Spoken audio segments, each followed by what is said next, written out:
Respected Chair, Shri Soumyaranjan Patnaik, my friend from Delhi, Ruben Banerjee, Shri Sandeep Sahu Sahab, and my young academician friend, Professor Fakir Mohan Nahak, and of course, the dynamo behind this entire national media conclave, my dear friend, Professor Upendra Padi, and respected media educators, media practitioners from all over the country who have assembled here, and dear media students.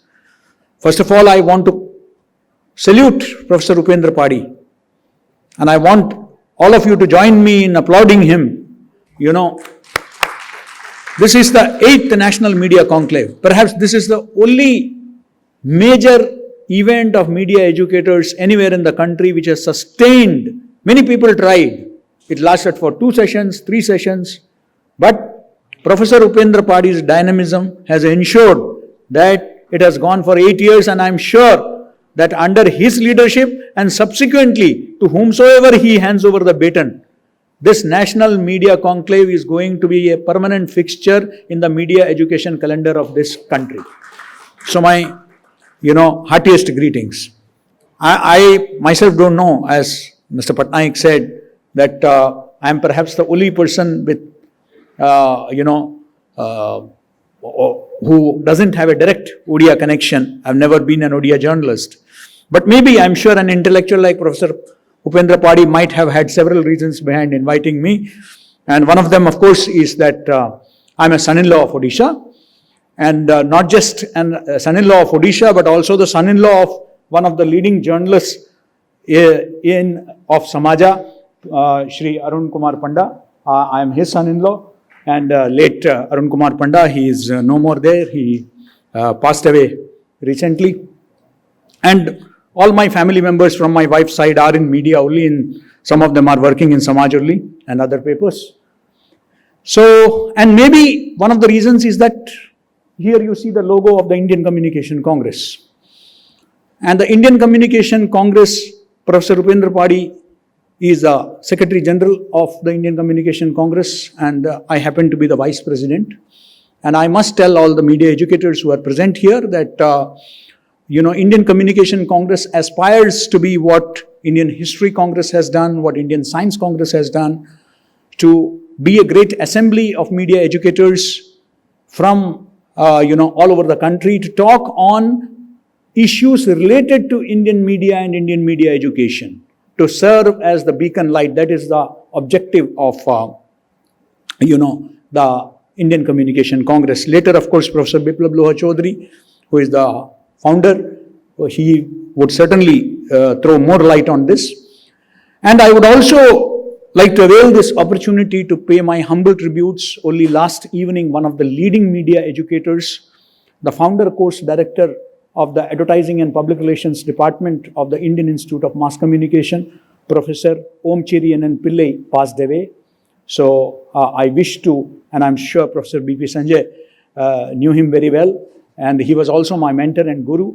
And on behalf of the entire media education fraternity, I would like to pay humble tributes to late Professor Pillai, who completed 100 years recently. Friends, let me come to the subject. Many issues have been raised and things have been made easier for me. But what I would like to mention here, without rebutting anybody, is that when Utkala Keshari became a journalist, he was not just a politician, he was a freedom fighter. Those days, media had a mission. He did not use media to become a politician or to strengthen his political party. I am only a student of media and I have only read about him. But from whatever I have read, I think that for him, he was inspired deeply by Mahatma Gandhi, and particularly, because I always say that there are 3 sections of the society which immensely contributed to the freedom struggle of this country. One is, of course, the lawyers, the media persons, and academicians. These were the three intellectual sections. So most of the freedom fighters were either journalists, or they were lawyers, or they were teachers, and some of them combined, all of them combined together. People like Madan Mohan Malviya, So he was deeply, inspired by Gandhiji, and of course, publications like, Harijan. So Gandhiji also utilized the power of Indian opinion when he was in South Africa, in Natal, in Transvaal, or when he came back, whether it was in the form of Young India or, Harijan, to reach out, to create a public opinion, which was utilized by almost everybody, from Lokmanya Bal Gangadhar Tilak to, Baba Saheb Ambedkar, who used Mook Naik as a weapon to reach out to the, oppressed, to raise their voice. So I'm sure that, the late Hare Krishna Mohatab, utilized the power of media to reach out. And just now, Sandeep Sahuji was talking about his Gaon Majlis. I think that anybody who is talking about rural communication today, about development journalism today, has to study about Gaon Majlis. Today, we give the examples of Gaon Connection by Nilesh Mishra. We give, reference to our students about Khabar Lahariya, about what, Shubhranshu Chaudhary is doing through his, Bluetooth venture in Chhattisgarh. But I think that not just students of Odia journalism, but students of journalism across the country should necessarily read all the 3 volumes, translated, and maybe if National Media Conclave or Professor Padi can take up that task of, I'm sure he will find support, from all quarters, or Indian Communication Congress, I can request Professor Biplab Loha Chaudhary to ensure that this works of particularly Gaon Majlis is taken, translated into different languages, because he used to directly communicate with the people at large, to create awareness, among them. Today we give the examples of P. Sainath, about Pari, how, through Pari he is reaching out and giving a voice to the voiceless. Maybe I think that it is very important that, how in those times he felt that he should not be catering only to the intellectual community at large, but also to the people at the grassroots level. When I started rural journalism in my Riva campus as Vice-Chancellor of the university, many people made fun. Oh, sir, who will study rural communication? Today, of course, it's a very successful program.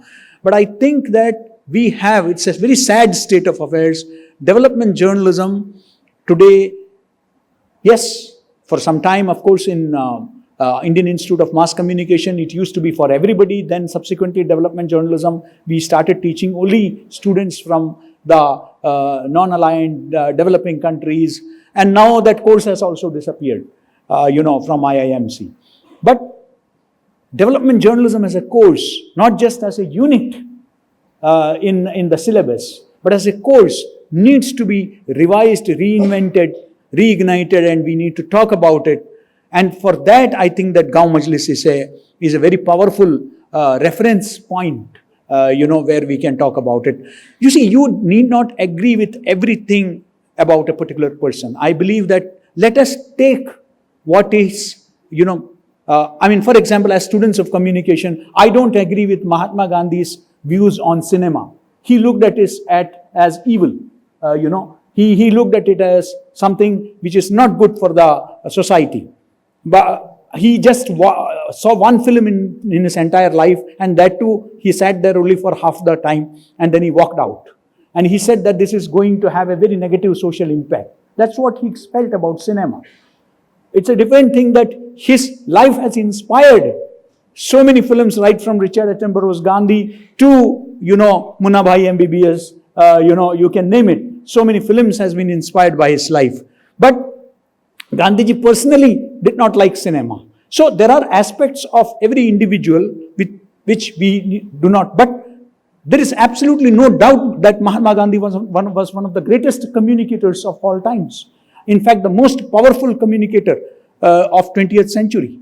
And, it's not through his writings and his speeches, but also his non-verbal communication, whether it is the use of the charkha, whether it is his own attire, everything communicated so much. And I think that we need to learn communication from him. So similarly, I think that, you see, from whatever I have read, I may be wrong, I'm sorry, because these are all luminaries from the world of Oriya literature and media who are on the stage and in the auditorium. But I just want to say that, from whatever I have read, Dr. Mahtab was opposed to Acharya Vinoba Bhave's Bhudan movement, but Prajatantra supported it. Prajatantra supported, the Bhudan movement of Acharya Vinoba Bhave. So how can we say that, he espoused only his causes, this entire thing was only in support of, whatever he said or did. So it was not his mouthpiece. Prajatantra was never his mouthpiece, so to say. So I think that his style, his writing style, his straight talk, he had disagreements with many people, in fact, even with his mentor, Madhusudan Das, and he absolutely had no problem in communicating the same straight and upfront. And I think that his autobiography, some portions of which I have read, which are available in other languages also. But I think that for media students particularly, there are a large number of students and scholars here.